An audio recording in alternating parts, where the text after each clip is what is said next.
Welcome back to another edition of the Spurs Chat podcast, where in this edition I'm joined by a very special guest, journalist and broadcaster Ben Jacobs. Ben, thanks so much for joining us on the channel. How are you? Good evening, Chris. Very well indeed. We're making a Christmas journey back home. So I've made a big error, I've realised, and it's not intentional because I'm wearing a Christmas jumper. And I promise every Spurs fan listening, it is only a dinosaur, but I'm well aware it could be misconstrued as specifically being Gunnosaurus, which is obviously the last thing I should be wearing on this podcast. So before anyone flags it in the chat, it is a regular dinosaur with a gift in its mouth, with no affiliation, I swear, to Gunnosaurus. No. Thanks for clearing that up. Now, Ben, before we come on to talk about Tottenham, Antonio Conte, and of course the transfer window, which is only 10 days away, just want to talk about your career, because you've had one hell of a career so far, covered multiple World Cups, Olympic Games, Grand Slams and majors, interviewed the likes of Lionel Messi, Usain Bolt, Roger Federer and Tiger Woods, beat Diego Maradona in a kick-up challenge, boxed with Mike Tyson, a former senior journalist with beIN Sports, former sports presenter with the Arabian Radio Network, former sports reporter for BBC 5 Live and Radio 1, also worked for BT Sport, BBC Final Score, TalkSport, ESPN, and now currently working for CBS Sports. That is one hell of a career. It always sounds more impressive when you have spells of your career as a freelancer, because naturally you can stock up all of these prestigious names. But as you say, right now I'm at CBS. We've got Champions League and Serie A in particular. So we've enjoyed covering Tottenham in weeks gone by. And I suppose I started out with really just a desire to get to games, to commentate. I was a radio commentator when I was very young. That took me to the BBC.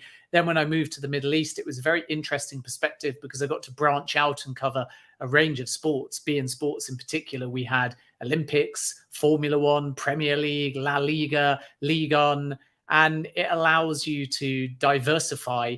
And strangely as well, the day of Tottenham, you develop quite a strong relationship, because when a player or a club comes out to the Middle East, it's a bit more foreign to them. So you're able to connect with them in a more relaxed environment. Sometimes it's in the off season as well, and players are on holiday and they always want a round of golf, or they want to know where they can eat. And it's a small condensed market. So you develop relationships there.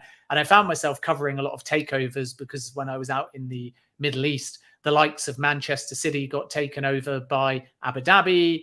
Obviously, Arsenal have a connection with Dubai, Newcastle United and PIF. And now at CBS, it's the other way around. And we're an America-based broadcaster, and over half the Premier League has got some kind of US-based investment. So that's proved quite handy as well. So I enjoy getting to the games. And I think what's really important as a journalist, because sometimes we get misconstrued, misrepresented through sound bites on Twitter, or somebody ultimately doesn't see a broadcast but reads something that you write. It's always very helpful and fun and enjoyable to come on great podcasts like this and engage and have people hear you out, ask their questions, answer them directly, because it's that two-way relationship, I think, that's so important between the media and fan bases. Because as media gets bigger and more clickbaity, it's very important, I think, especially with the transfer window, to understand the context behind it. Absolutely. Before we go any further, Ben, what was it like talking to Lionel Messi? Because, of course, just won the World Cup, probably the greatest player of all time. What an experience that was. Well, at the World Cup, Messi was swamped, so nobody got a significant amount of access. But I actually did a cover shoot with Lionel Messi when I was out in the Middle East in that astonishing season where he scored almost 100 goals. And I think two overriding things definitely stuck out in my mind. And it's the same now, really. One is he's quite shy and very humble. And sometimes you expect the name to kind of waltz in and then be surrounded by an entourage. But with Messi, his key representative remains his father, who's obviously going to be key as well in all likelihood renewing that deal at PSG for another year, maybe even two. And with Ronaldo, for example, he would only come in and do shoots with media if it was television or photography or even marketing, which I did for the Russia World Cup. And he was involved in some of the activations that I was part of on the creative side. And you'd get a Ronaldo double right up until the last minute. Then Ronaldo would come in and he'd be paid to do one thing. and that was that. Whereas with Messi, the big difference was that he was invested. And when, for example, I filmed with Messi on a refugee-based campaign around a UEFA pitch that was opening at Zatari refugee camp, and Messi was part of the launch, and it was basically him on a television in the actual creative this is, telling all of the kids within the camp to come and play football, and they all ended up running onto the new pitch, and then Messi was there at the end. And during that whole process, and during the cover shoot I did with him, and even during the World Cup when he interacted with the media in terms of the press conferences that he did or some flash interviews, you get a lot more honesty, but you also get a lot more time and investment. He asks questions back, he remembers faces and names. So for me personally, there's an element of language barrier, certainly when we did the cover shoot, although he does understand and speak English, but prefers not to do anything in that particular language. And there's a few out there, you can tell when you're asking the question. Bielsa at Leeds always used to be like that as well. You'd start asking the question, the translator would be ready, and immediately you knew as a journalist that he was way more fluent than he was making out, even in those early days. So Messi, very humble and pleasurable to deal with because you get that authenticity, but very different to perhaps the character that a lot of his fans think he is. Naturally, what we do is we take a footballer and we put a personality, we put a voice, we put a demeanor on them, and it's based upon the magic that we see on the football field. And that's why I suppose some people say never meet your idols. But with Messi, there's definitely a contrast, and you see quite a shy boy at times, even though he's now a veteran. So when he's in his comfort zone, when he's surrounded by his people, of course, he leads by example. Of course, social media's helped him stamp his personality and allow him that direct route to his fan base. But when he's just kind of in a mixed zone, when he's in a post-match environment, maybe through a mix of a lack of trust because there's such a high volume of people surrounding him, so he never gets that much privacy. But also, I think it's innate in his personality. He is just that little bit shy. And that's quite endearing in its own way to see a superstar that big, but also immediately when you interact with them off the football field, realize and appreciate instantly that they are only human like the rest of us. Ben, who have been your favourite Spurs players or managers to interview or interact with over the years? Really enjoyed Pochettino during his time there, found him an open book. And I think some media perhaps feel like there was the Pochettino in the press and then there was the Pochettino on the training ground, and other people maybe think he got a bit sick and tired at times of doing the same media cycles. But I found him very frank, very likable, with a good sense of humor, didn't always take himself too seriously. Player-wise, Glenn Hoddle, as a Leicester-born Leicester fan, Gary Lineker has to spring to mind as well. But I grew up really invested in football as the Premier League turned towards the foreign entity that it is now. And when, of course, the first foreign players came in, they were much more of a luxury, so they had a wow factor. And a few names over that 3 or 4 year period would always spring out. I think there was Zola at Chelsea, Ravanelli, or perhaps even somebody like a Jurgen Klinsmann maybe resonated with me. So if we're talking about Spurs, when those two came, and it was bizarre with the Middlesbrough case because obviously they ended up getting to 2 cup finals and going down with a ton of stars like Jorginho, Ravanelli, and they couldn't click. But from a Spurs perspective, I think Klinsmann was an odd one because I think as a kid, you're growing up as someone that's watched a lot of national team football, and in comes Klinsmann, and I'm not a Spurs fan. A lot of my family are Spurs fans, and I was almost annoyed they signed him to begin with. Similar actually to Bergkamp and Arsenal, because I knew he was good, but I thought he was going to be one of those players that irritated me. And then when Klinsmann came in at Spurs and did his kind of knee slide dives and threw himself around a bit and became a real poacher, I think that really rang true to me of the quality that the Premier League had. And you couldn't help but be compelled by a player like that. So in terms of foreign Spurs players in the newer Premier League era, when it was just developing, definitely somebody like Klinsmann. Always used to like Darren Anderton as well, because that was the position that I played as a kid.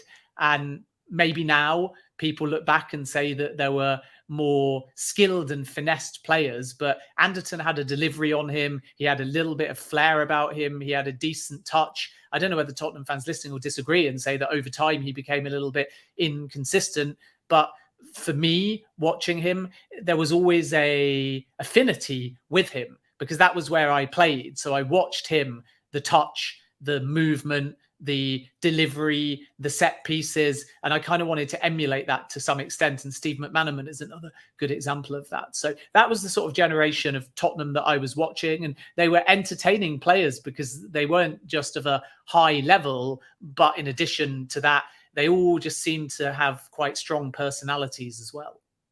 An incredible signing that was. Jurgen Klinsmann in the summer of '94 remains one of my all-time favourite Tottenham Hotspur players. And I always say on this channel, Ben, that I think for me, that was like my last wow signing, the player that really wowed me as a player that come in to Spurs.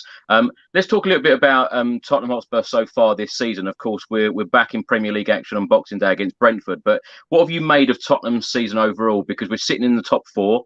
We're in the last 16 of the Champions League, about to play AC Milan in February and March. We're out of the League Cup, and then we've got Portsmouth now in the third round of the FA Cup. What have you made of Tottenham's season so far?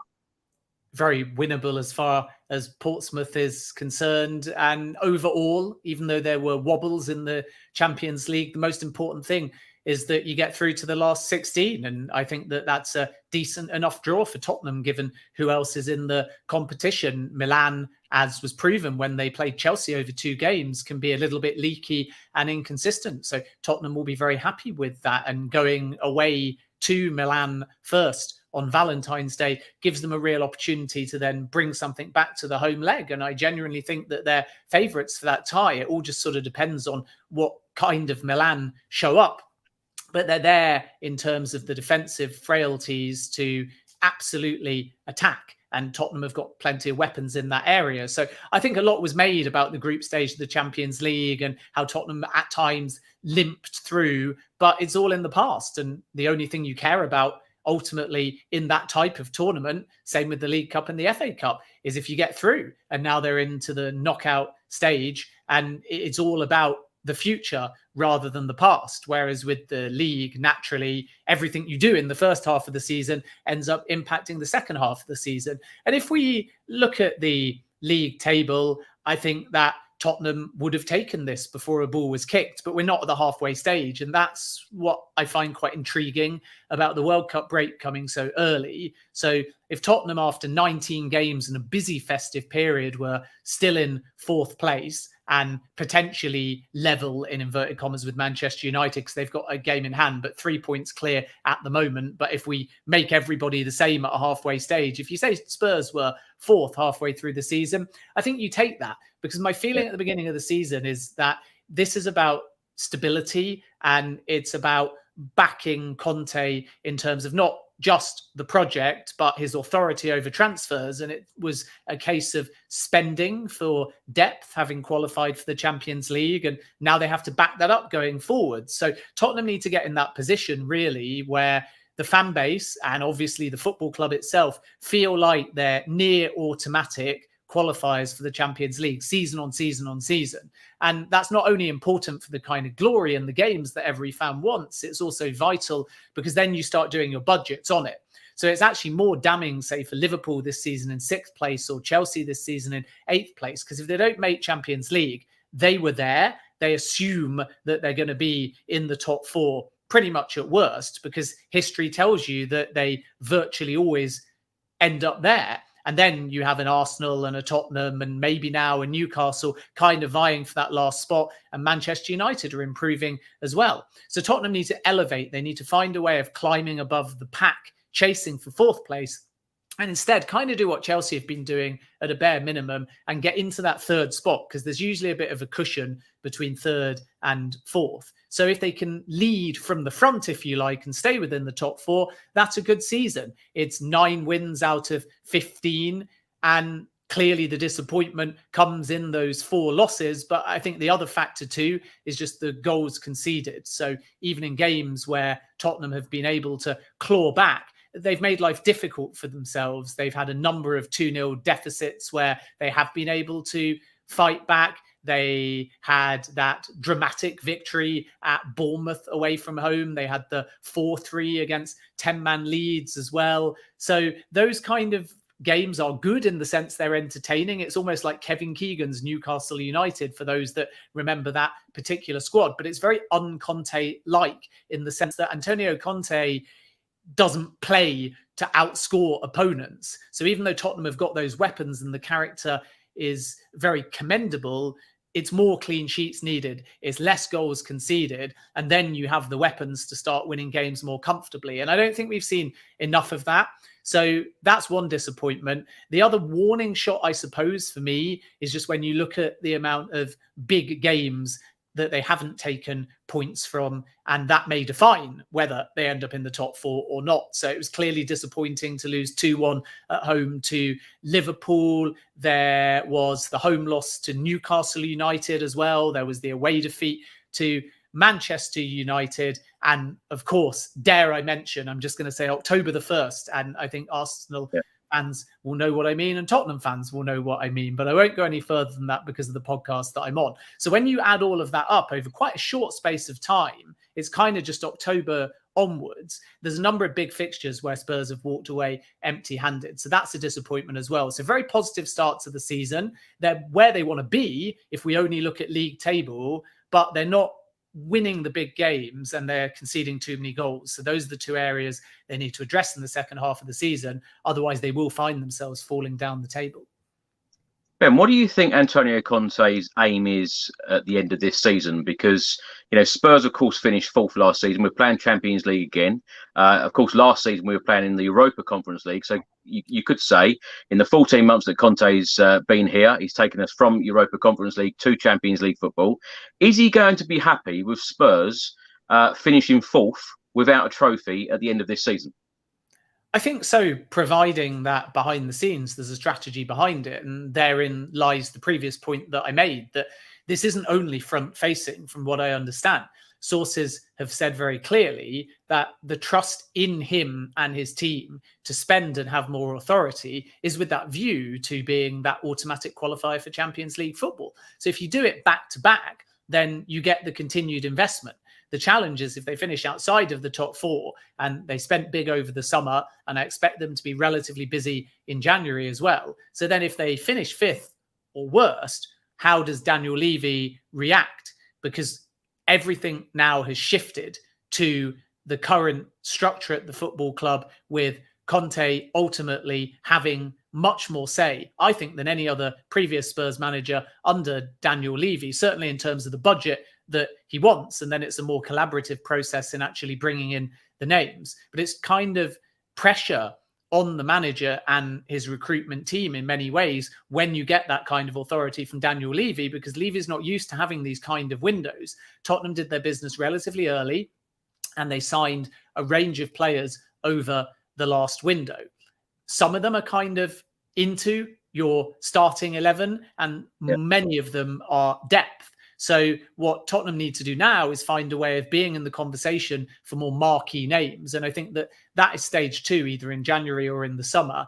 Are they in the conversation for an automatic starter, for a box office name, for a big money name? Where are they in the race? When we hear about Manchester City and Chelsea and Liverpool constantly mentioned for players, let's just say like Declan Rice, Jude Bellingham, even Endrick, the youngster that ended up going to Real Madrid. And very rarely do we hear Spurs mentioned once the fee becomes 75, 80, 90 million. And that is partially because they believe that they've got a deep squad and some of the priorities will naturally be around persuading Kane to re-sign, Son to re-sign. And you've also got Richarlison, who had a phenomenal World Cup. If he replicates that at Spurs, it's effectively like a new signing too. So there's positives, but I think the next step is around established quality, big name, marquee signings, if you like. And can Spurs beat off a rival who's either above them in the table or around them in the table? And are they prepared to dig a bit deeper into the pockets in order to do that? And if they are, it's the next step. So it's almost like you buy big to start with because you've qualified for the Champions League, so you need depth. And then once you've done that, you be a bit more discerning. And when you're more discerning, you start allocating a player that you know will improve the squad.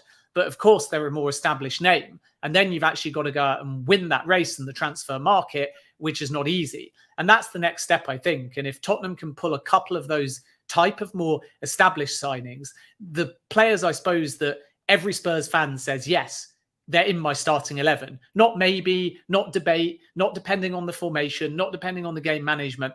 Is it the type of player that is just in a starting 11 because it's the spine of your team? And if they add a name like that, ultimately like a Kane is at the moment, then they elevate again. So I don't think there's disappointment if Spurs qualify for the Champions League. I think there's a mixture of celebration and relief because it's a job done. It should be the bare minimum, because if they don't qualify for the Champions League, that's when, as I understand it behind the scenes, there's more of a budgetary problem going forwards. And that's the irony really of football, that you want Champions League, but you also need Champions League. And once you've got Champions League for a couple of seasons, your budgets end up being based on them. So then if you lose Champions League, as Chelsea or Liverpool might find, then you become relatively restricted in the market until you get it back. And I suppose Manchester United have found the same thing. Yes, they've spent big, but what was their budget at the beginning of the summer for a new manager in Erik ten Hag? It was only 120 million. And then there was the whole furore and saga over Frankie de Jong and Cody Gakpo, and they didn't get either. And suddenly the Glazers dug a bit deeper into their pocket. But Manchester United are teetering on the edge in the next 2-3 windows now of financial fair play, because they've not got that regular season on season in the last decade Champions League football to inject. Tottenham are a bit different because they haven't always had it. They've been in and out. So I don't think that Tottenham will have assumed from a budgetary point of view that everything's based upon Champions League. But if you get a couple of seasons where you get Champions League, the budget changes, and that's how you evolve as a football club. Do you think, though, Ben, that Antonio Conte is going to be happy just finishing in those Champions League spots? And I'm not dissing that by saying just finishing in those Champions League spots. We all love Champions League football. But historically, Antonio Conte is a winner. He's a born winner. He's won trophies everywhere he's gone. And he's a now man. He wants players in that are going to walk straight into this team. Do you think he's going to be backed in that regard? Because his contract expires on the 30th of June. That is 190 days away from now. Many reports are stating that Spurs can extend the contract by another year. They're now offering him another contract with a £1 million per year pay rise. Is there any truth in that? And how confident are you that Conte will be Spurs manager next season? I've always said that Spurs are quite calm about the situation. It's exactly the same as Harry Kane. And Conte can play the game here a little bit as well. He doesn't need to rush into signing. What he can do is leave Spurs hanging a little bit and start asking for things and see whether the proof is in the pudding. So January is a good example of that. He can demand that Tottenham buy those established players that he can throw straight into his side to ensure they qualify for Champions League and test the water. And obviously, if Daniel Levy says, no, you had a big budget last window, you can only sign 2 for X amount, then that might impact the contract negotiations as well. So there is a link mid-season between how the recruitment pans out, what the investment is, and when Antonio Conte chooses to sign, which is why he's in no rush to do so. And Tottenham are expected to offer him a deal, which will include a pay rise. It will be, as you say, around £1 million a year.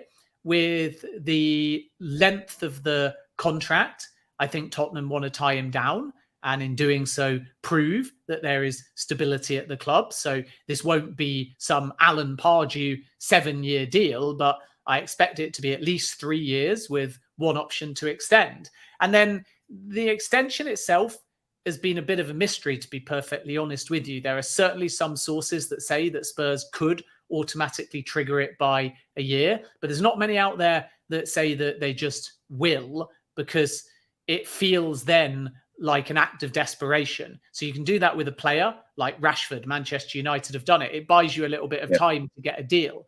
But ultimately, Tottenham and Conte will be talking about a new deal. So if there's any ability for Tottenham just to add extra time, then that doesn't send the right message that both parties are in any kind of agreement or heading in the right direction. Because if they were, then the manager would have already signed a new deal and any extension goes out of the window. So I think that it's right of Conte to wait and see how the project's developing, both on a monetary sense, how backed he is, but also where Tottenham are. I think he'll be absolutely happy with Champions League football, because I think that what he craves is to win the Champions League. And in a bizarre way, and hopefully from Tottenham's perspective, they show it this season, it's kind of easier to win the Champions League than the Premier League at the moment if you're Tottenham Hotspur. They've got to make a huge leap in form and depth and funding in order to catch Manchester City. And unfortunately, the biggest enemy in North London is also doing very well too.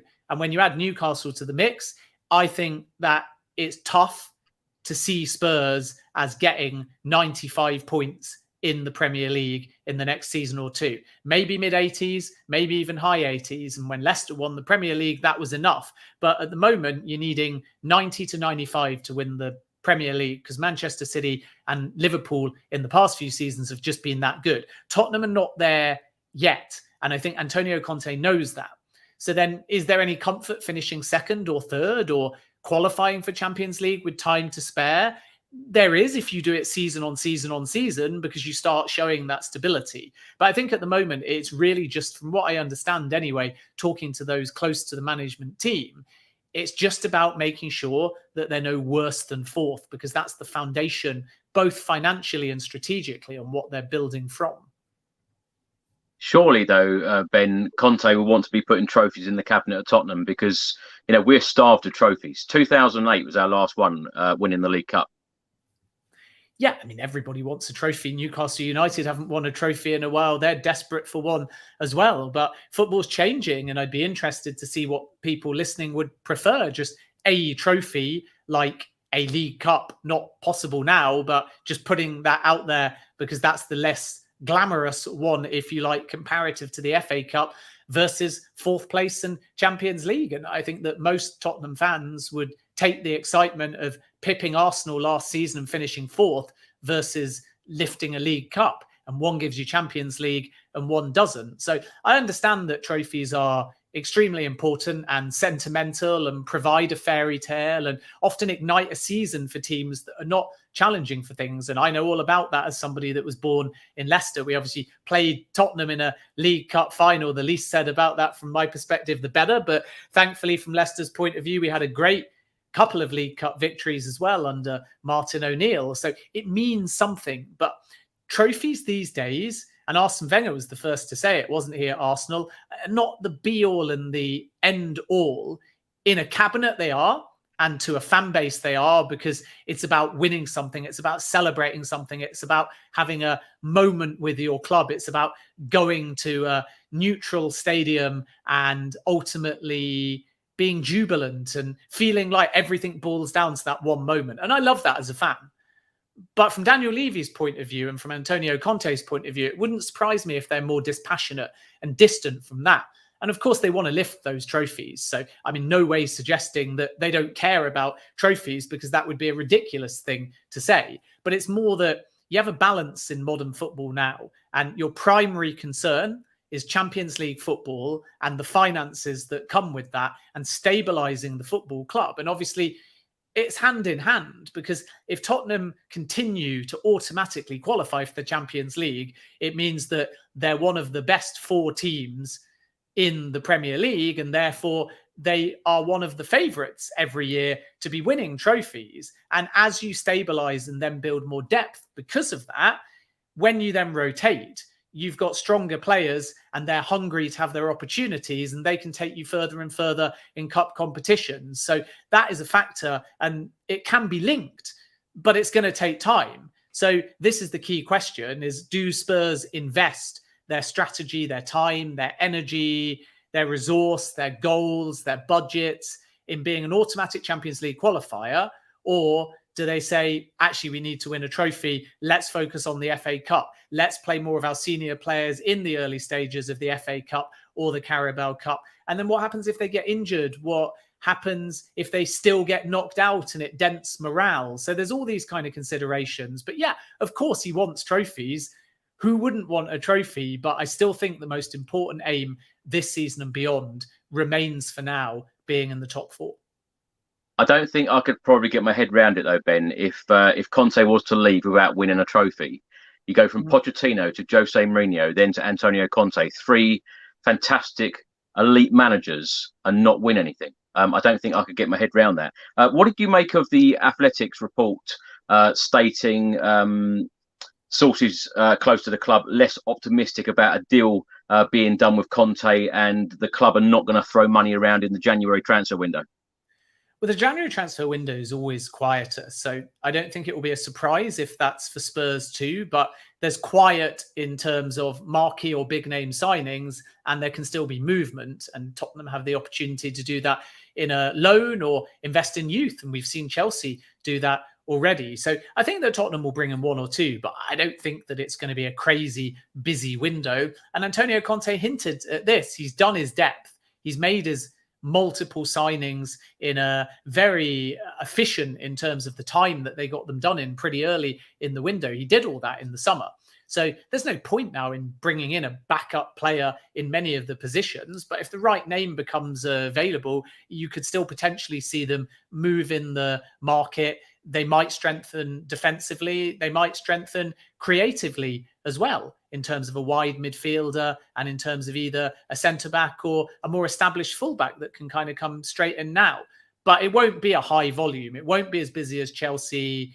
And fans might not like me constantly comparing, but I mean this solely in terms of table and now, not historically. They're where Newcastle are. They're both in the top four. They've both got a bit of momentum. They're both scoring goals. They've both got now relatively big squads. You don't want to overly rock the boat.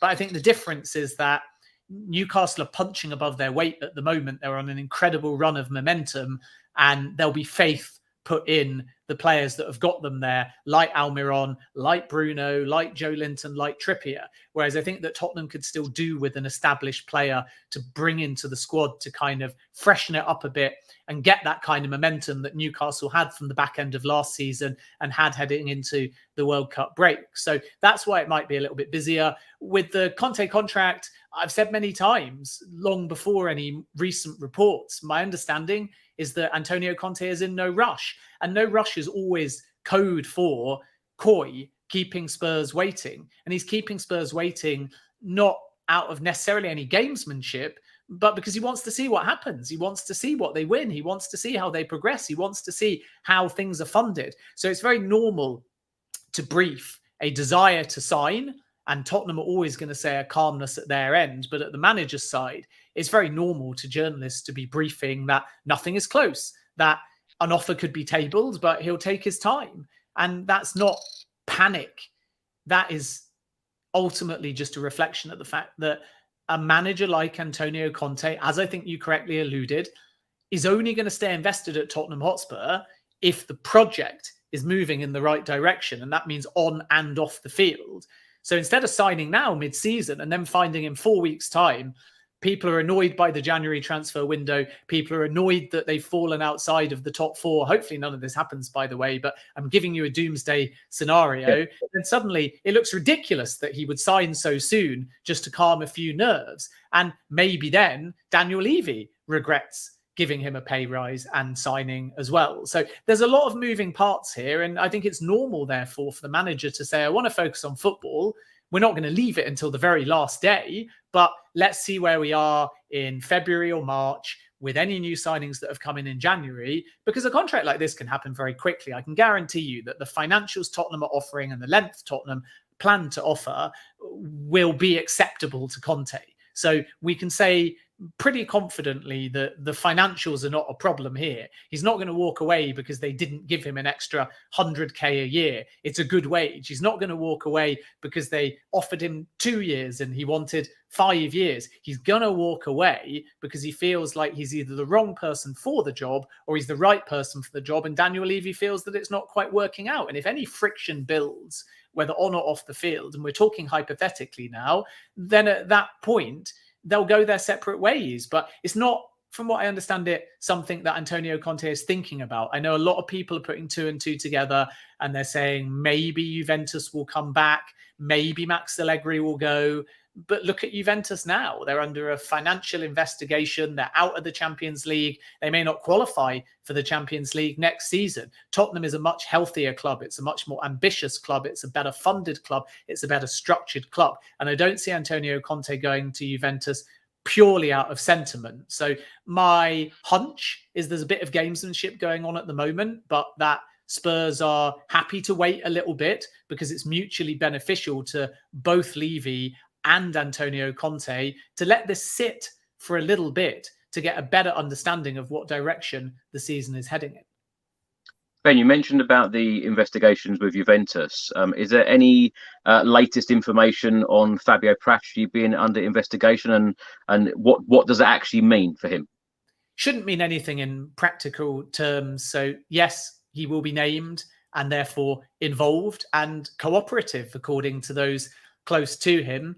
But there isn't a likelihood, even though some members of Juventus have kind of tried to pin it on him and the spending that took place during his tenure at the club, there isn't actually a likelihood of jail time. So be braced for something dramatic because the Turin prosecutors want to raid, want to summon, they want all of their information out there. But it's very important to state that first and foremost, an individual, if the club is on trial, can't be punished outside of the charges at the club who are culpable for their actions when they were employed there in this kind of case, unless there is evidence that he undertook fraudulent behavior separate to the club with knowledge of nobody else, in which case the club can scapegoat an individual. And in this instance, there's no suggestion of that.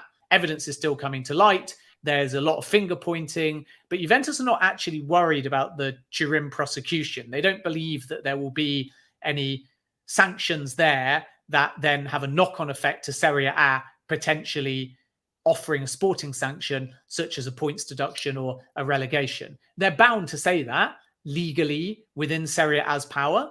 It is possible. But the reason why they're unconcerned is because of the way the Italian court system works.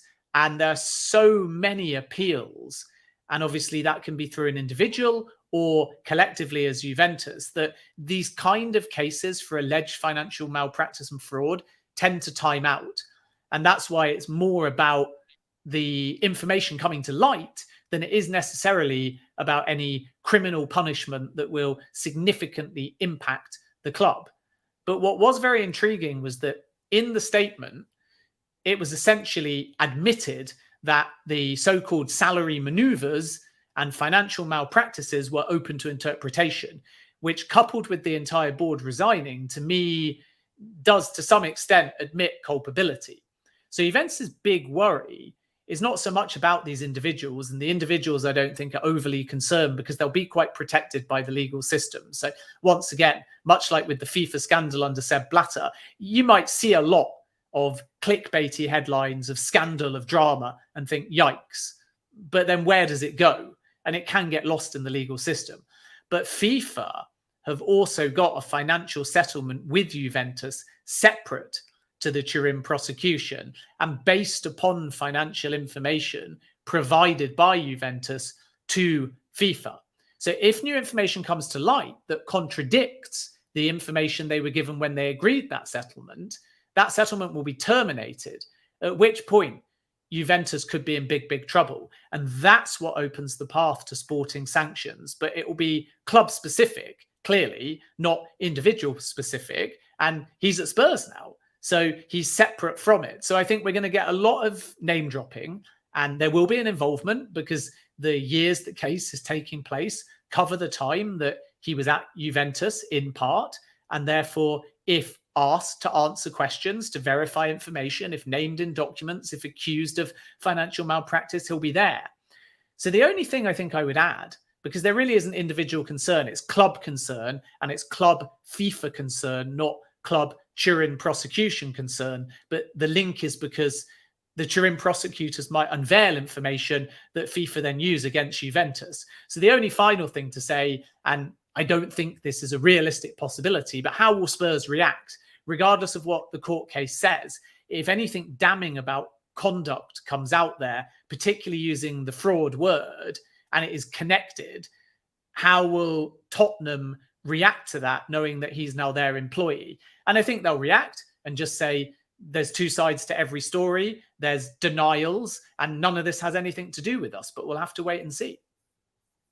Ben, any news on the naming rights deal at the Tottenham Hotspur Stadium? Because, of course, we played our first Premier League game there in April 2019. So, of course, a good few years on, still no naming rights deal being put in place. Still no naming rights. A lot of people on Twitter come to me with naming rights, and a lot of people have fun with that because they've each got a name that they would like. But there's nothing I'm aware of at this point. Obviously, back in October, there was a feeling that there were advanced negotiations between Tottenham and Google, and it was going to progress relatively quickly. But a couple of months have passed and nothing at this point. So I don't genuinely have a great deal to add on that in terms of any exclusive information. I talked to Spurs and people connected to their marketing department. They're very relaxed about the situation. And there is also a feeling at the Tottenham end that it will be resolved in the new year. But I think that the lack of urgency is down to the fact that you don't have to get it done now. And usually with these contracts, it will be with a view to a full season. So if they got it done sooner rather than later, of course, you can just slap a new name on the stadium. But if, for example, it was just in place for 2023, 2024, I'm not convinced that Spurs would be particularly worried or bothered about that, or feel at this point now in the season, they've lost out on a great deal of money. I know they're asking for a record fee, but I'll tell you what, I've been to the boxing there, I've been to the NFL, the concerts. It is an incredible, venue, and I'm surprised that a company hasn't come in yet. Ben, what's the latest on Harry Kane's contract?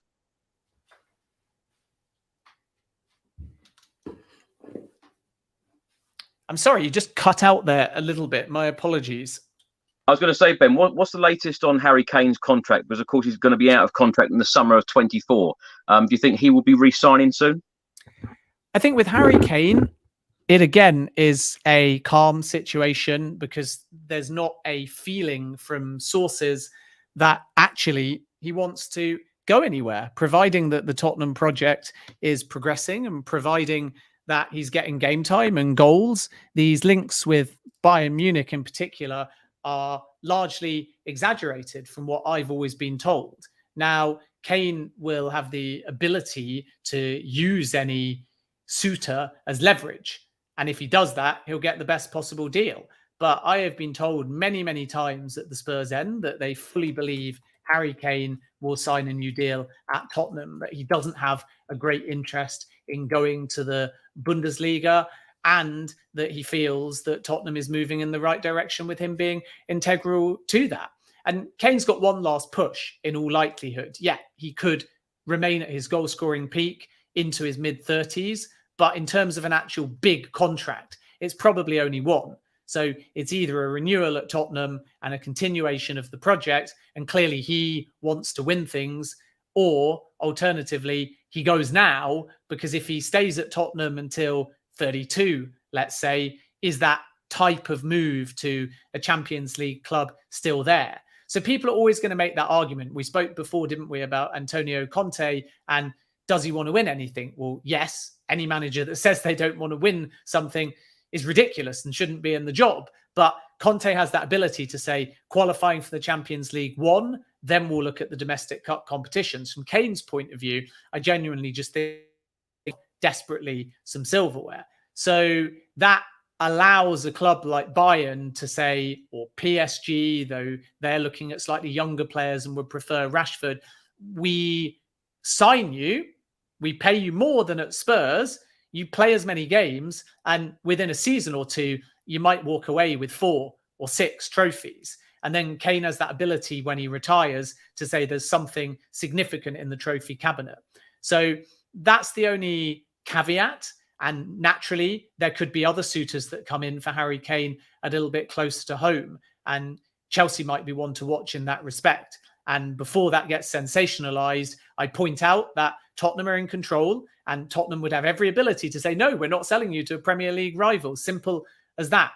But that doesn't mean that those rivals still can't make the inquiries. It would quite clearly be audacious. But I point out, not that this should be relevant, but I said it when Pochettino was a free agent and Chelsea were looking at 2 candidates, Potter, their number 1 choice, but they allocated a second choice, even though they knew they wanted Potter, Pochettino, and they approached him. And why did they do that? Partly out of due diligence and partly because all of the Chelsea hierarchy, like Pochettino, because before they moved for Chelsea, their interest was in Spurs, and there are Tottenham fans as well on the Chelsea board. So that doesn't mean that you put your fan cap on and just say, I'm going to be adamant and chase after Harry Kane, because that's not business sense. And this is the type of thing right at the top of the show when we were discussing it. And I was saying on Twitter, you always get someone lift a little bit and take you out of context. So I reiterate this very clearly, that Tottenham, in all likelihood, will not want Harry Kane to go to any Premier League rival. They will laugh off any approaches. Simple as that. But that doesn't mean that Chelsea can't just try their luck for the heck of it.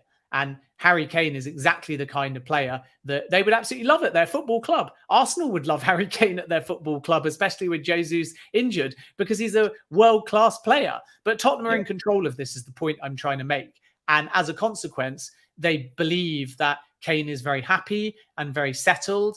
And watch out for the reaction as well in terms of what the club do after the unfortunate missed penalty at the World Cup.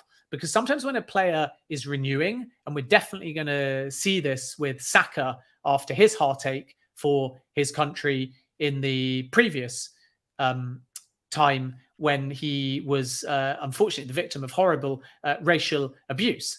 The club came back, put his arm around him, and now a renewal is up. And there's a sort of feeling that it's not just about the football. It's about the fact that this club proved themselves to be a family. This proved to be the place where domestically, after international heartache and a bit of personal failure in Saka's case, for which he was wrongly and despicably subject to abuse, the club made sure they picked him up. And when he comes back to sign now, he's not forgotten that. And I think it's the same with Kane as well, that he knows he loves Spurs. He knows he wants to win things at Spurs, and he knows he wants to be the focal point and the leader for that. And what's the best thing that Kane can do now to pick himself up? It's score goals and win something for Spurs. And if he does that and enjoys his football again, and everyone at Tottenham, from the players to the coaching staff to the fan base to the board, rallies around him and goes, listen, Harry, if there's any doubt here, if there's any memories of that unfortunate missed penalty, you're a quality player. You're going to bounce back. You're a leader. You're a goal scorer. You're a great personality on and off the field. And if they remind him of that and he hits some form for Spurs, there should be no reason then why Tottenham aren't in an even stronger position with any contract renewals. So personally, talking to sources, and we know that Tottenham sources will have to speak optimistically. So as a journalist, you have to take these with a pinch of salt. But sources I speak to at Spurs are very calm about the situation. They don't believe there's that much in the Bayern links other than leverage. And they do believe that Harry Kane will sign a new deal. So that's all very positive. But we always have to take contract renewals with a pinch of salt when information comes from the club side, because the club's never going to tell you that they're pessimistic about a player re-signing, especially not one like Kane. Otherwise, all hell would break loose with the fan base. Ben, another player out of contract very soon is club captain Hugo Lloris. He's had a good 10 years at Spurs. Of course, not won a trophy at the club, sadly. Any news on any goalkeepers that Spurs are looking at to replace Hugo Lloris long term? I think that, as you say, Tottenham need a Lloris succession plan. It won't be a new thing either. By the way, they will have been scouting a few players over the course of the last 2 or 3 windows. It's a little known fact that when clubs buy a player, the first thing a department within that club do is draw up a list of replacements for that player. And that's just due diligence, because you're working 2, 3, 5, 7 windows ahead. Even with a young player, you might think you get 10 years out of them, like Tottenham have done with Lloris. But how do you know that someone's not going to come in with an offer and they're going to leave sooner than expected, and you need a backup plan? So there's a few names I think that Tottenham will consider. Everton's Jordan Pickford is one for sure if we're looking at a Premier League player. And I know that Tottenham are big admirers of him. Emi Martinez is another, not exactly of the right age or profile, but goalkeepers obviously play a few more years. And I think that Tottenham might be in the conversation there. But Villa are absolutely adamant that he wasn't available before the World Cup. He's had a great World Cup. He won't be available after the World Cup. And it's the same, by the way, to answer a 2-for-1 with Alexis McAllister as well. Of course, Tottenham like the player. They actually scouted him back in January. So it's a bit more long-standing than people realise. But he's contracted until 2025. Brighton have also the option to extend for a year. So just because of the World Cup, they really don't need to do anything in terms of keeping the player. They can just tell him, congratulations on winning the World Cup. You're still a Brighton player. And it's the same with Moises Caicedo too. So there's a few challenges in the short term here. The other name that is worth looking at, although Manchester United are more seriously considering him, is Jan Sommer as well. And then let's wait and see whether Tottenham go down a slightly younger route, which is obviously a succession plan. So you've got two options. You either find somebody who is in late 20s through to mid 30s, and you're either bringing in competition or you're bringing in somebody on a 3-4 season plan, or you're saying who is out there that is actually going to give us that 10 years that Lloris had. And with a goalkeeper, I think there is that possibility to do that because they just have that longevity. The final name I would mention that Tottenham scouted during the World Cup, along with a few other clubs, one of them was Chelsea, one of them was Ajax, is the Croatia goalkeeper, Dominik Livakovic, who was unlucky not to be the goalkeeper of the tournament. I think it was just that strange scenario where the three best goalkeepers of the tournament arguably reached the final stages, and two of them were in the final in Lloris and Martinez, and whoever won the final, especially with it going to penalties, always stood a chance of being named the top goalkeeper. And Emi Martinez was outstanding in the shootouts. But you look at Livakovic, and he made a string of fine saves. He made more saves than any other goalkeeper and was also deserving of that. Now, he is only 27. So you could definitely get 6 or 7 years out of him. And there's a feeling that it may be very difficult for Dinamo Zagreb to hang on to him. He has Champions League experience too. It would certainly be a step up playing in the Premier League, but he's proven he's capable of that in a short period of time at a World Cup. And my understanding with Tottenham anyway is all they've done is scout him with a view to working out what the consistency of performance is like. And they're going to have to wait and see if they think he's the kind of player that can be taken from Dinamo Zagreb and find Premier League form. And let's not forget, when we're talking about Emi Martinez, his form's been quite inconsistent. His journey to play for Argentina has taken some time. So what clubs shouldn't do, and don't do, by the way, even though fans do, is be lured in by the World Cup, be lured in by box office names that have had a good 3 weeks. Clubs are more sensible. Clubs, if they come in for Livakovic, they will have done so because they looked at him months before, not just because he had a good World Cup. So there is the odd occasion where a player, particularly a young player, can pique your interest, and your journey to scout them starts during the World Cup. And you might find that with a Saudi player, maybe a Tunisian player, Moroccan player of a younger age. But if they're of an older age, they're known. And then you just have to determine whether you need to move in January because there's a volume of interest. And I think, say, Unahi is a good example of that at Angers, or whether actually you saw them during the World Cup, but you can wait. And that's when you start doing a bit more due diligence to work out if they're worth moving for. But Tottenham have got goalkeeper options for sure. And as we've known for a while now, Lloris replacement is needed. Ben, what do you make of Lucas Moura's situation? Because he's out of contract at the end of this season. And from what I understand, Spurs could extend it by another year. Would you expect him to leave in this January window, or indeed at the end of the season? I think that is the plan with Lucas Moura, that Tottenham would prefer to extend it, but it's all about the player. And does he have that desire, therefore, especially as Spurs make more and more signings to stay at Tottenham? So the Tottenham preference is an extension for sure. They want to keep that depth, but the player perspective is completely different because he's been limited to a support role this season. I think off the top of my head, he's only started 2 games in all. Very little game time. Ballpark. So if you're more... Say again, sorry. I was saying very little game time for Lucas Moura this season.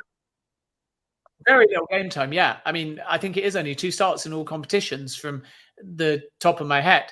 And a key indicator of what the player might be thinking when you look at these mid-season friendlies as well. So if you can't even get game time there, then he's going to feel completely out of the picture. I really don't want to let that level of experience and what he could offer in game management and in a squad player go. That's my understanding. But his form hasn't been good in limited appearances. I can't think of a goal or an assist off the top of my head. Tottenham fans will be able to correct me if I'm wrong, but I can't think of much of a contribution from Lucas Moura. So the reason why Tottenham would like to extend is just because it keeps hold of somebody that they know can still contribute and has that experience. But if the right offer came in, or if the contract just runs, it's going to be very difficult for them to hang on to him at the moment because I just don't think Moore is happy. Would you expect any Spurs players to go out on loan in the January window? And I'll give you some names. Brian Hill, Jed Spence, because he's had such little game time under Antonio Conte so far. Japhet Tanganga, we've seen lots of links with him in the previous window. He didn't go out on loan or get sold. Would you expect any of those to go out? And Pape Matar Sarr is another. Yeah, there's a few, isn't there? There's Premier League for sure. And Jed Spence is an interesting one because when we were approaching the World Cup, I was asking a number of sources because, as you say, there was just no real significant involvement. And Tottenham were always adamant that he get into the squad, he'd be part of the squad, he had a role to play. And usually when clubs like a player, but they appreciate they need game time, they're very quick to tell you that they will be loaned out. And that wasn't necessarily the case with Spence a while back. Tide is changing. And this is another thing, by the way, about Antonio Conte and the gamesmanship internally of how a window works, that if loan offers are coming in, the manager, in terms of the gamesmanship, may well be saying with a loan, please, because then it clears up a bit of squad space and it gives them leverage to then say to Daniel Levy, this is why we need 2 or 3, because we're going to be shipping out 2 or 3. And of course, a loan might just be a straight loan, but with certain players, it might be a loan to buy, even a obligation.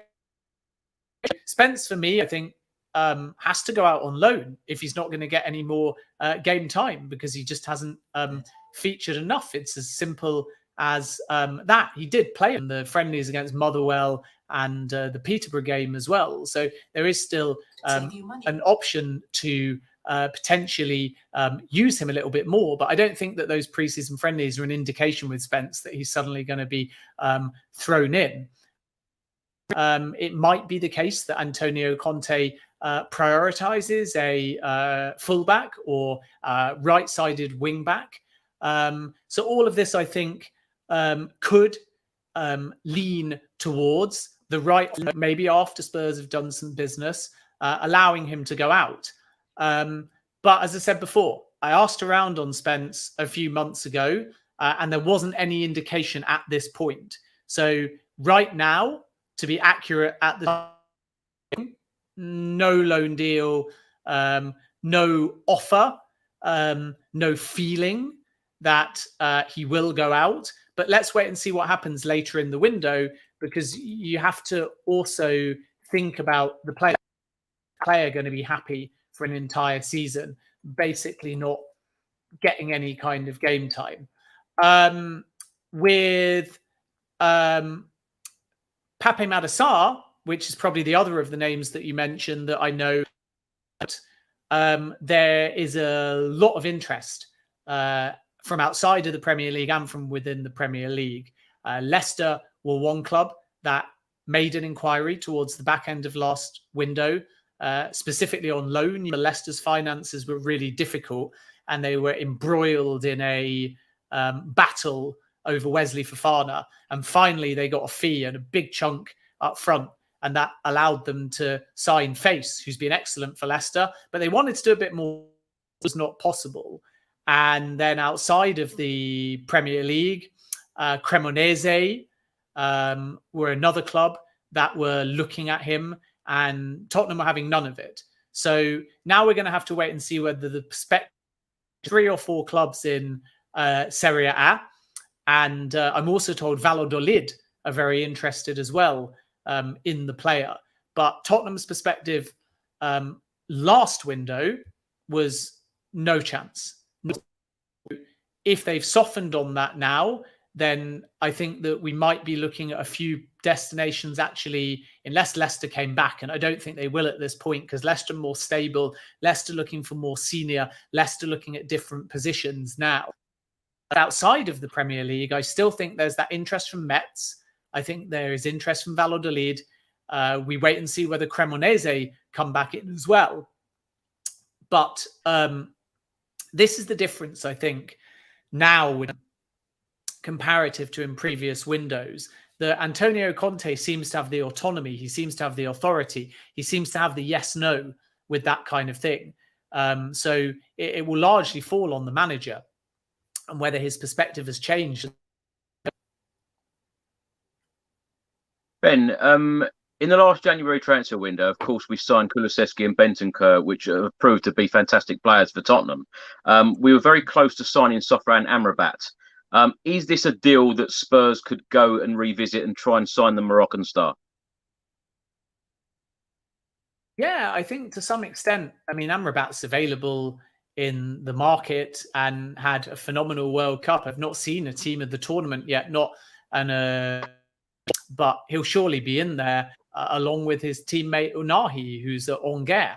And Unahi is, I think, easier to get in January. I think that the sale of Amrabat is actually just Fiorentina. And Fiorentina hate January windows.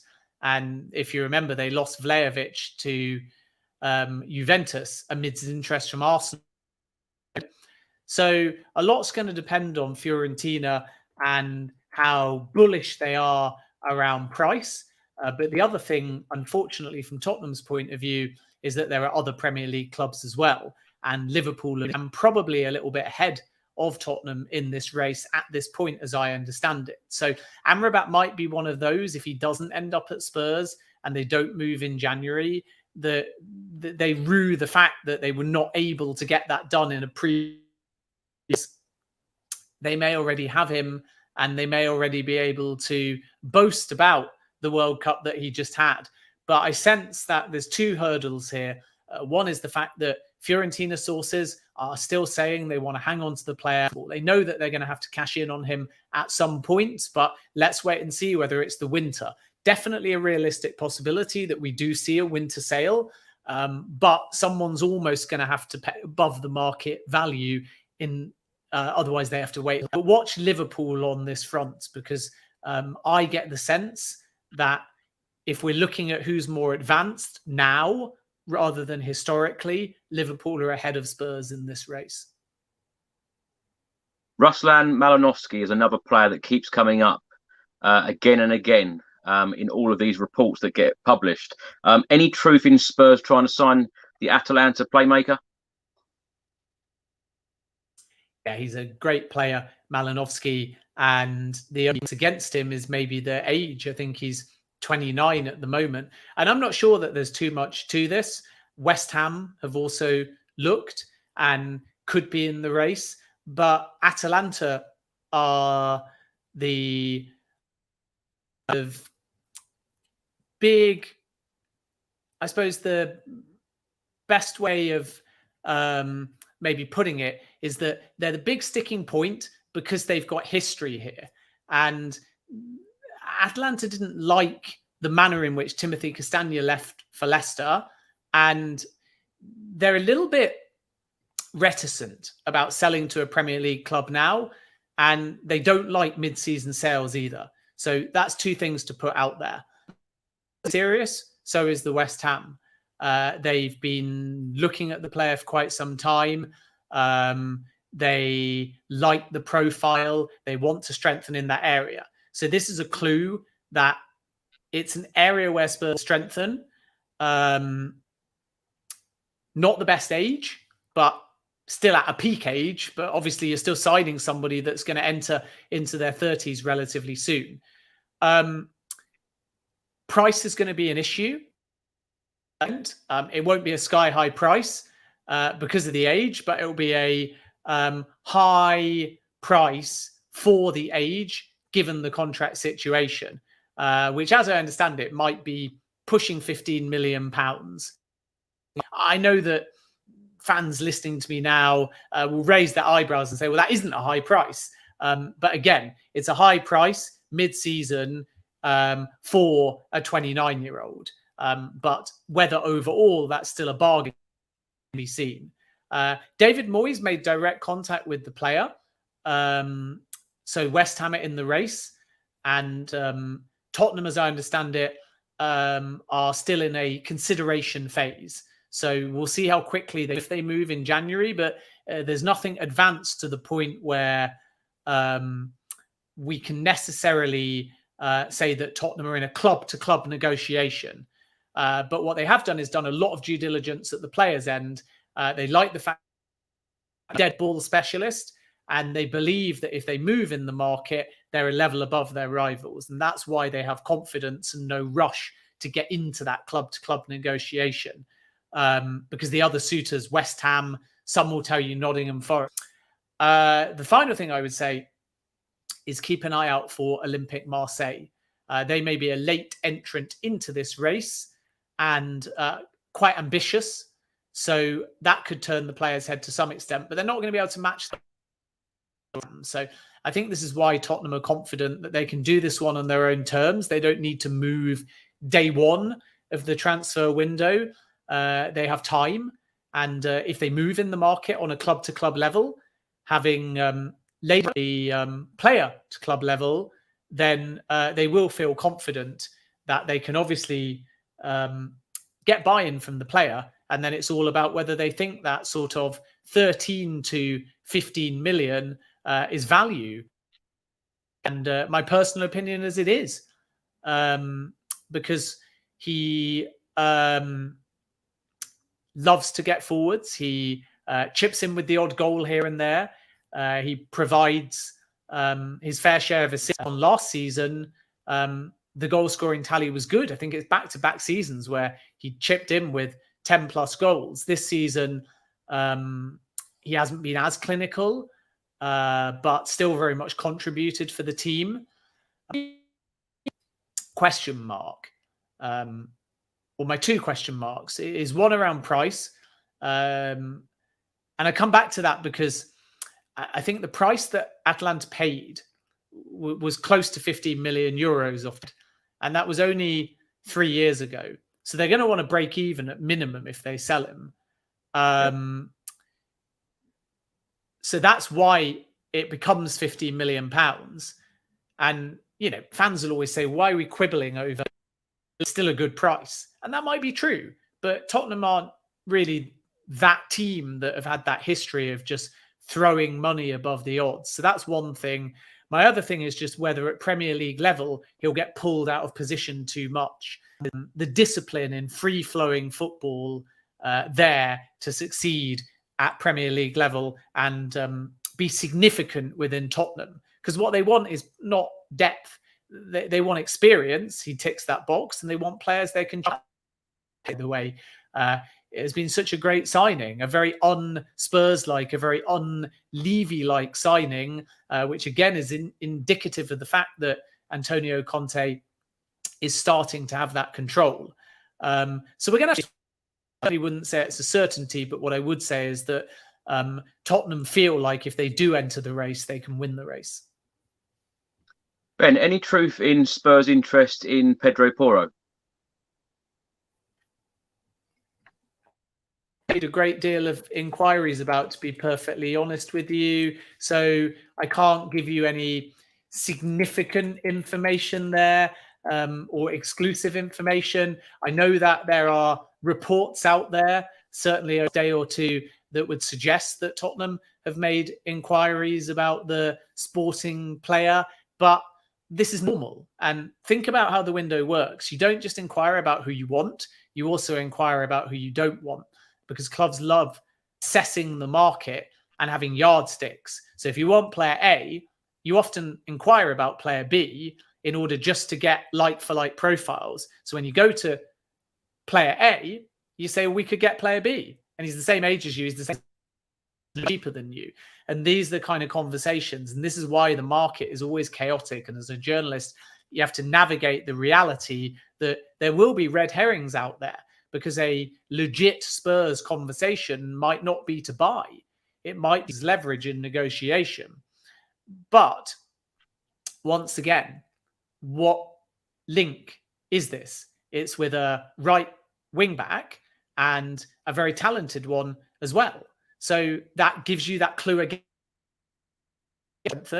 And also it puts a question mark around Jed Spence and whether he will or won't be loaned out. And that may mean, in this case, there is an element of substance to it.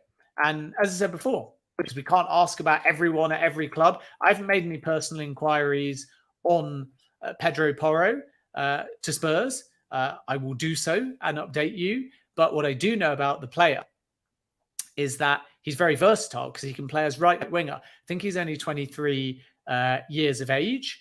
He's already won a cap for Spain as well.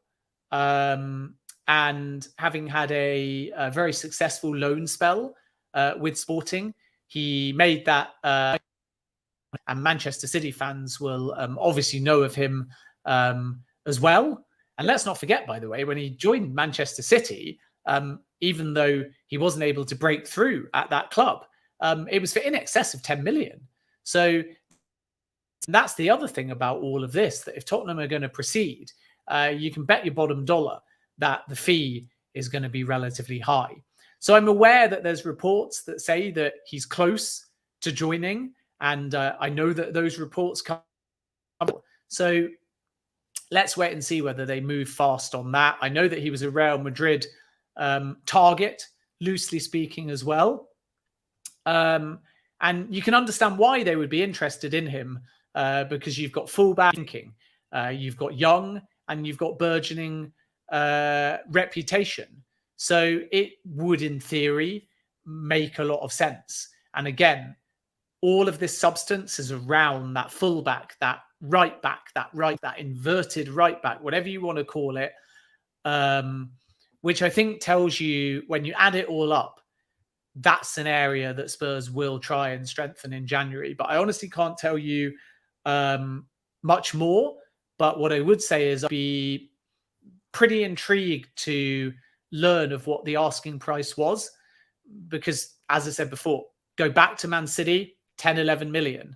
I think if Sporting were to sell, and I'm talking more broadly, because I haven't made the inquiry. I've not made the inquiry specific to Spurs and Pedro Porro. But what I do know generally is that Sporting are not going to be selling him for that 10, 11 million, that 20 million. I think you look to get any kind of deal done. And is that market value? Do Spurs think that that is a investment for the now and for the future? And if so, they might move. Ben, last question for you. You said earlier that you think the Spurs will sign one or two players in the upcoming January transfer window, which of course opens in 10 days' time. Me as a Spurs fan, if I was to choose the positions, I would certainly go for a right wing back, because I think that is our weakest area, and I would go for a centre back. That's me. What do you think Antonio Conte wants, and what do you think? What positions do you think that will come in if it is two players? Yeah, I think you're absolutely right. A centre-back and a full-back, but maybe backing prowess or a more versatile full-back. As I say, the advantage with Pedro Porro is that he can comfortably play as a right winger, as an inverted fullback, as a right back.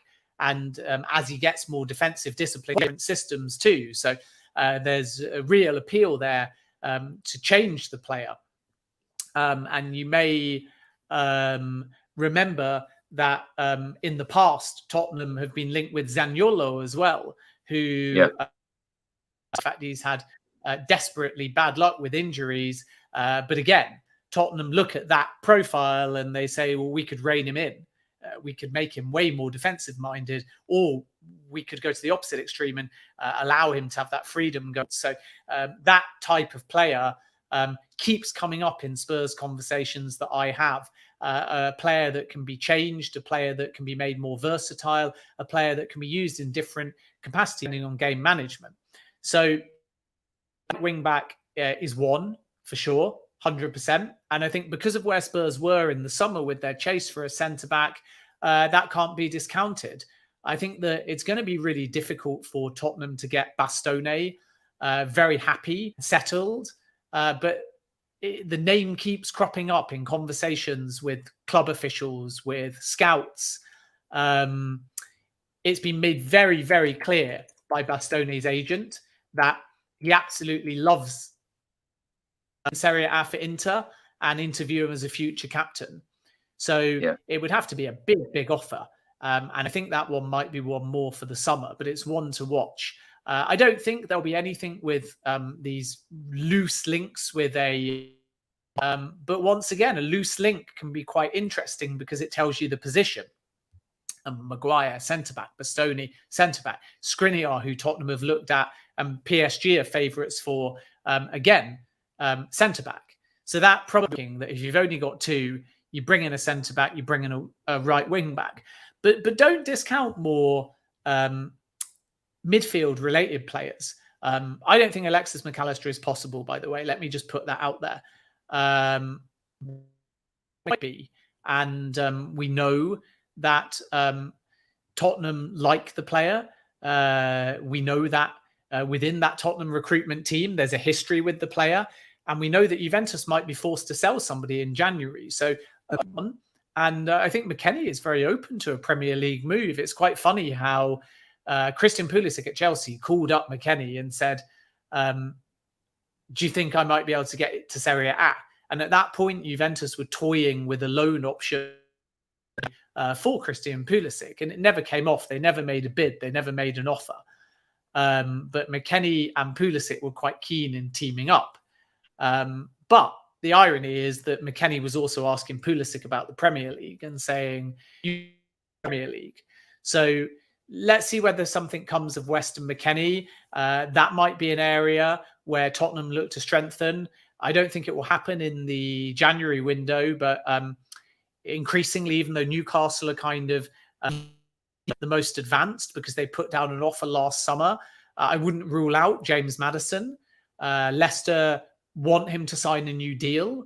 They're adamant that they don't want him to leave mid-season, but that's a position Tottenham as far as maybe the summer is concerned, and Maddison might creep into the Tottenham conversation, particularly if they get Champions League football. So it's not impossible that they would look further up the field, but I agree with what you say that if it's only two, centre-back, but if it's three, then we have to start looking at players like Weston McKennie and seeing whether Tottenham go down a more attack-minded route. And of course, if they feel like Mora is going to go, and or if he doesn't replicate his international form for Spurs, as far as goals return is concerned, then as you get towards the summer, you suddenly start looking at wingers, at wide forwards, at creative-minded players, at box-to-box midfielders that can weigh in with goals. And it's interesting for me because if Spurs are heading in the right direction and they're window planning and they need that more marquee name, that more forward-thinking name, this is where they start having to be in the conversation, along with Chelsea, along with Man City, along with Liverpool box office names to kind of prove that they can get that marquee signing that comes straight into the side. And I'm not a Spurs fan, so maybe I speak out of turn here, but if I was a Spurs fan, regardless of who the name is, I would want summer.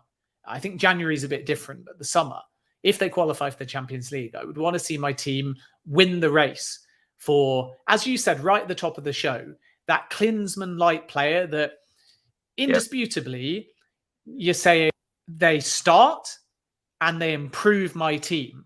And there's not many players out there in that category, of course, that singularly, individually, if they get thrown into your Tottenham team, one, you kind of gloat because you're like, we know that Arsenal are peeved off about this. But two, we know that instantly in that summer, if we sign them, they improve it. And if you look at the list of players that Tottenham are being linked with, some are phenomenal young talents. Some have got great potential. Some, but I don't think you can categorically argue till you're blue in the face that McKennie improves Tottenham beyond belief single-handedly. Of course he might. Of course he'd be a great signing. But it's not the same category as Declan Bellingham, as somehow getting hold of like a Marcus Rashford style player that's touted. So I think that's the point here is there a name out there like that every Spurs fan or most Spurs, we're so excited about this player because we know that they're elite. We know that they improve us instantly. We know they start every game. We know they're young or young-ish. And who knows, maybe Alexis McAllister grows into that player over the next season or two, but the summer. And let's see whether Spurs, in the meantime, make any more creative-minded January signings to add a little bit more goals, especially, as I say, if they feel like come the summer, there'll be some outgoings. I completely agree, Ben. Whatever players that Spurs do sign in January, they've got to be able to walk into the starting 11 and improve this Tottenham Hotspur team for Conte.